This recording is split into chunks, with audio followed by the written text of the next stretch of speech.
মালতী, এ মাসের হিসেবটা কোনোভাবেই মেলাতে পারছি না গো। জালে যে দু একটা ছোট পুঁটি মাছ উঠছে, তা দিয়ে চাল কিনবার টাকাও জোগাড় হচ্ছে না। দুশ্চিন্তা করে আর কি হবে গো, হাড়ির তলানিতে আজ এক মুঠো চালও অবশিষ্ট নেই। খালের এই ভরা বর্ষায় মাছের আড়তদাররাও এখন আর আমাদের মতো ছোট জেলেদের অগ্রিম টাকা দিতে চাইছে না। সারা জীবন তো খালের এই পানির সাথে যুদ্ধ করলে, এখন এভাবে ভেঙে পড়লে ছেলেমেয়ে দুটোর মুখে কি করে দুবেলা অন্ন তুলে দেব? আমি তো আর হাত গুটিয়ে বসে নাই মালতী। দিন রাত জালটা কাঁধে নিয়ে খালের এ মাথা থেকে ও মাথা চষে বেড়াচ্ছি, কিন্তু ভাগ্য সহায় হচ্ছে না। আমাদের এই অভাবের কথা ছেলে মেয়েদের সামনে বেশি প্রকাশ করো না। অরূপ তো কাল রাত থেকে না খেয়ে আজ খুব ভোরে কাজে বেরিয়েছে। জানি ছেলেটা বড় হচ্ছে আর সংসারের এই চরম কষ্ট নিজের চোখে দেখছে। এমন কঠিন সময় কেন এলো বুঝতে পারছি না। তুমি এখন আর ভাগ্যকে দোষ দিও না, জলদি হাত মুখ ধুয়ে নাও। আমি ফুটন্ত গরম পানিতে সামান্য নুন দিয়ে একটু ফ্যান ভাত ফুটিয়ে দিই। অরূপ ভাইয়া, বাবা আজ সকাল থেকে বড্ড গম্ভীর হয়ে বসে আছেন। ঘরের খাবার তো প্রায় শেষ, এভাবে চললে আমাদের খুব কষ্টে আমি সব বুঝতে পারছি রে ঝর্ণা। শুধু এই মাছ ধরবার উপর নির্ভর করে থাকলে আমাদের এই জরাচীর্ণ সংসারের অভাব কোনো দিন দূর হবে না। আচ্ছা ভাইয়া, এই এত পানি, এখানে কি কোনোভাবেই কিছু করা যায় না? এই জলের বুকেই তো আমাদের জন্ম আর বড় হওয়া। এই কচুরিপানা আর কলা পাতাগুলো দেখছিস, এগুলো কিন্তু তীব্র স্রোতেও কখনো ডুবে যায় না। হ্যাঁ ভাইয়া, কলা পাতা তো অনেক হালকা হয়। আমরা যদি অনেকগুলো বড় বড় কলা পাতা একসাথে বেঁধে নৌকোর মতো বানিয়ে পানির ওপর ভাসিয়ে রাখি। চমৎকার বলেছিস তো। সেই কলা পাতা নৌকার উপর যদি আমরা শুকনো কাদা আর পচা পাতা দিয়ে একটা স্তর বানিয়ে সবজি চাষ করি, তবে কেমন হয়? বাহ ভাইয়া, বুদ্ধিটা তো খুব দারুণ। বাজারে শাক আর মরিচের বড্ড দাম, আমরা যদি এখানে চাষ করতে পারি তবে ঘরের অভাবটাও মিটবে। হ্যাঁ, শুধু মাছের উপর ভরসা না করে আমাদের এই নতুন পথেই হাঁটতে হবে।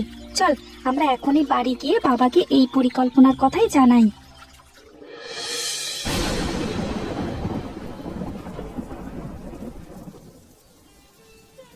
বাবা, আমরা সারা দিন ধরে ভেবেছি খালের উপর যদি আমরা কলা পাতা আর বাঁশের কঞ্চি দিয়ে ছোট ছোট নৌকা বানিয়ে ভাসমান সবজি বাগান করি, তবে কেমন হয়?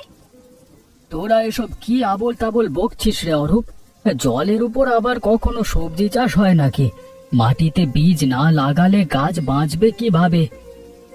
বাঁচবে বাবা, আমরা কলা পাতার নৌকার ওপর শুকনো মাটি, পচা পাতা আর খালের তলানির উর্বর কাদা দিয়ে একটা সুন্দর স্তর বানিয়ে দেব। খালের এই তীব্র স্রোত আর বাতাসের মধ্যে তোদের ওই পাতার তৈরি খেলনা নৌকা একদিনও টিকবে না, সবই ভেসে যাবে। আমরা তো আর এমনি এমনি ছেড়ে দেব না বাবা। আমরা শক্ত পাটের দড়ি দিয়ে সেই ভাসমান নৌকাগুলো আমাদের ঘাটের বাঁশের খুঁটির সাথে বেঁধে রাখবো। সংসারের অবস্থা এখন যে জায়গায় ঠেকেছে, তাতে তোদের এই অদ্ভুত কথাতেও আমার কেন যেন একটু ভরসা করতে ইচ্ছে করছে। তুমি কোনো চিন্তা করো না বাবা, আমরা তো আর তোমার মাছ ধরার কাছে বাধা দিচ্ছি না। আমরা ভাই বোন মিলে এই পুরো কাজটা গুছিয়ে নেব। হ্যাঁ বাবা, তুমি শুধু আমাদের একটু অনুমতি দাও। কালকে সকাল থেকেই আমরা জঙ্গল থেকে প্রয়োজনীয় কলা পাতা আর বাঁশ সংগ্রহ করা শুরু করে দেব। অরূপ, এই বড় কলা গাছটার গোড়াটা কুড়ুল দিয়ে সাবধানে কাটতো বাবা। আমাদের এই ভাসমান কাঠামো বানানোর জন্য অনেকগুলো শক্ত গুঁড়ি লাগবে। হ্যাঁ বাবা, আমি এটা কেটে নিচ্ছি। তুমি বরং ওই পাশের বড় বড় কলা পাতাগুলো কাস্তে দিয়ে কেটে এক পাশে জড়ো করো। কলা পাতাগুলো বড্ড নরম রে অরূপ, এগুলো দিয়ে কি সত্যি জলের উপর মাচা তৈরি করা যাবে? আমার মনটা এখনো কেমন যেন খটকা লাগছে। তুমি কোনো চিন্তা করো না বাবা, বাঁশের কঞ্চিগুলো দিয়ে আমরা পাতার নিচে একটা শক্ত খাঁচা বানিয়ে দেব, তাহলে আর ছিঁড়ে যাওয়ার কোনো ভয় থাকবে না। কাজটা কিন্তু মোটেও সহজ নয় রে বাবা। চারিদিকের এই কাদা আর জলের মধ্যে পা পিছলে পড়ে গেলে হাত পা ভেঙে যাওয়ার বড় ঝুঁকি আছে। আমরা তো আর তাড়াহুড়ো করছি না বাবা। এই দেখো, আমি 4টে বড় কলা গাছের গুঁড়ি একসাথে করে পাটের দড়ি দিয়ে শক্ত করে বাঁধতে শুরু করেছি। হ্যাঁ, বাঁধনটা যেন এক্কেবারে নিখুঁত হয়। খালের জলের তোর যখন বাড়বে তখন এই জোড়াগুলো আলগা হয়ে গেলে আমাদের সব খাটুনি বৃথা যাবে। তুমি এই বাঁশের কঞ্চিগুলো একটু সমান করে কেটে দাও তো বাবা। পাতার স্তরের নিচে এগুলো আড়াআড়ি ভাবে বসিয়ে দিলে নৌকাটা অনেক মজবুত হবে। ঝর্ণা, খালের তলানি থেকে তুলে আনা এই উর্বর কালো কাদা মাটির সাথে পচা পাতাগুলো খুব ভালো করে হাত দিয়ে মেখে একপাশে স্তূপ করতো মা। হ্যাঁ মা, আমি কাদা আর শুকনো পাতাগুলো একসাথে মিশিয়ে নিচ্ছি। এই মাটিটা বড্ড উর্বর, এতে দ্রুত চারা গজাবে।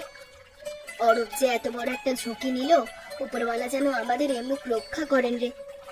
তুমি দেখো মা, এই ছোট্ট চেষ্টাটাই আমাদের সংসারের জন্য বড় পরিবর্তন আনবে। বাজারে এখন মরিচ আর শাকের যা চড়া দাম, আমাদের অনেক সাশ্রয় হবে।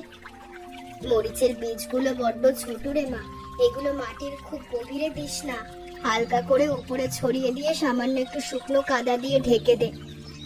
আমি ঠিক সেভাবেই দিচ্ছি মা।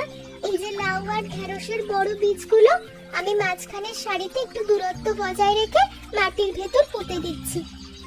খালের নোনা বাতাস যেন এই কচি মাটিটাকে শুকিয়ে না ফেলে। তুই প্রতিদিন সকাল বিকাল এই ভাসমান পাতার ওপর সামান্য করে খালের জল ছিটিয়ে দিস। হ্যাঁ মা, আমি নৌকার এক কোণে একটা ছোট্ট মাটির ঘুঁটি রেখে দেব। জল দেওয়ার কাজটা আমি নিজেই খুব নিয়ম করে প্রতিদিন করে নেব। ঝর্ণা, ওই দেখ, আমাদের কলাপাতা নৌকার উপর ছোট ছোট সবুজ চারা দেখা যাচ্ছে। মরিচ আর লাল শাকের বীজগুলো থেকে কেমন সুন্দর পাতা গজিয়েছে দেখ।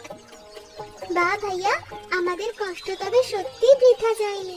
লাউ গাছটারও দুটো কচি পাতার মাটির ওপর মাথা তুলেছে। কিন্তু খালের জলের স্রোতটা আজকে সকাল থেকে বড্ড বেশি মনে হচ্ছে রে। এই কচুরি পানাগুলো যেভাবে ভেসে আসছে, তার দোকানে ধাক্কা লাগলে চারাগুলো ভেঙে যাবে। হ্যাঁ ভাইয়া, আমাদের এই ভাসমান নৌকাগুলো রক্ষার জন্য চারপাশের বাঁশের খুঁটিগুলোর বাঁধন আরো একটু শক্ত করে দেওয়া দরকার। তুই ঠিকই বলেছিস। তুই নৌকার হালটা শক্ত করে ধরে রাখ, আমি খালের জলেতে নেমে এই পাটের দড়িটা খুঁটির সাথে আরেকবার পেঁচ দিয়ে বেঁধে দিই। একটু সাবধান, নিচের কাদা বড্ড পিছল। এই ঠান্ডা বাতাসে কচি চারাগুলো যেন আবার পুকুরে না যায়, সেদিকে নজর দিতে হবে। খালের এই নোনা জল চারাগুলোর গোড়ায় সরাসরি লাগলে কিন্তু গাছ পচে যাবে। আমাদের পাতার তলার স্তরটা আরো একটু উঁচু করা দরকার ছিল। আজ বিকেলের দিকে আমরা আরো কিছু শুকনো খড় আর কলা পাতা এনে এই স্তরের নিচে গুজে দেবো ভাইয়া, তাহলে মাটিটা পানির ওপরে থাকবে।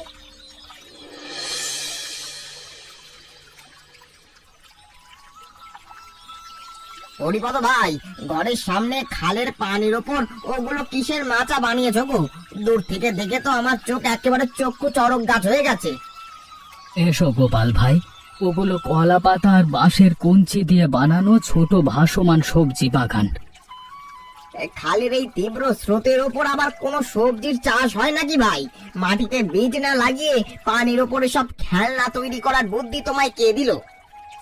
আমার ছেলে অরূপ আর মেয়ে ঝড় না মিলেই এই নতুন পথটা বের করেছে ভাই। সংসারে যে হারে অভাব বাড়ছে, তাতেই জলের ওপরই এখন ভরসা। বাহ, মরিচ আর লাল শাকের চারাগুলো তো বেশ তরতাজা হয়ে উঠেছে দেখছি। কলা পাতাগুলো পানির ওপর বড্ড সুন্দর ভাসছে। প্রথম প্রথম আমার নিজেরও বড্ড সন্দেহ হচ্ছিল ভাই, কিন্তু এখন চারা গাছগুলোর দিকে তাকালে মনে হয় ছেলে মেয়ে দুটোর এই অসাধ্য চেষ্টা একদিন সফল হবে। খালের এই প্রতিকূল লড়াই করে এমন নতুন পথ খোঁজার সাহসটাই বড় বিষয় হরিপদ ভাই। তোমাদের এই উদ্যোগের আমি বড্ড প্রশংসা করছি। তোমার মতো অভিজ্ঞ মানুষের মুখের এই দুটো প্রশংসার বাণী আমাদের এই কঠিন সময়ে বড্ড বেশি সাহস আর মানসিক ভরসা যোগান দেয় গোপাল ভাই। অরূপ, ঝর্ণা, একটু এদিকে আয় তো, তোদের একটা জিনিস দেখাই। আমাদের কলা পাতার নৌকার ওপর লাল শাক আর কচি মরিচগুলো কেমন তোলার মতো বড় হয়ে গেছে দেখ। মা, লাল শাকগুলো তো একেবারে তাজা হয়েছে। মরিচ গাছগুলো তো কেমন সুন্দর সুন্দর ছোট ছোট সাদা ফুল ফুটেছে দেখো। আমাদের এই দীর্ঘ দিনের অক্লান্ত খাটুনি তবে সত্যিই বৃথা যায়নি মা। খালের এই নোনা জলের বুকেও যে এমন মিষ্টি সবজি ফলানো যায় তা আজকে প্রমাণ হলো। সংসারে টানা কয়েক মাস ধরে যে চরম অভাব আর খাবারের সংকট চলছিল, আজ এই প্রথম নিজেদের হাতে সবজি দেখে মনে স্বস্তি হলো রে। মা, আজ রাতেই তবে এই লাল শাকগুলো ভাজা করো তো, গরম ভাতের সাথে চমৎকার করে রাঁধো, অনেকদিন পর সবাই তৃপ্তি করে খাবো। নিজেদের জন্য কিছুটা রেখে বাকি শাক আর মরিচগুলো কিন্তু আমাদের হাটে নিয়ে বিক্রি করতে হবে। সংসারে তেলের বোতলটা একেবারে শূন্য হয়ে আছে।